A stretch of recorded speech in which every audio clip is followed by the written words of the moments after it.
Okay, squat progressions 2 and 3 here. So what you're going to notice is I've got a slight halfway, so I'm going to raise my heels off the ground a little bit. Now it's just because I have tight ankles and tight calves, can't quite keep my heels on the floor. Never really been an issue for me except with the squatting, so all I do is wedge my heels up. So if you find that when you try to get down into a deep squat, you get stuck here and you want to fall backwards, all we do is just raise our heels slightly, give our ankles a little bit extra range of motion, and you'll find that then you can drop down into that nice deep squat without falling, feel like you're going to fall backwards. The higher I bring my heels, the easier that'll start to become for you guys. Hands out in front helps counterbalance me as well, okay? So again, just like the first progression, we're going to spend a little bit of time here and hang out. I can drive knees forward over toes and reach and rotate through that pelvis.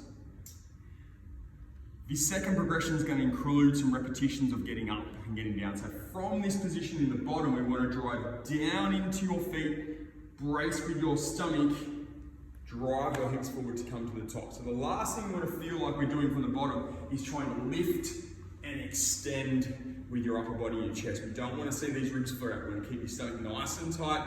Feel like we're pushing down and using the ground to come up and squeeze your glutes at the top. The squat progression 3, all we're going to do now is heels elevated again if you need them.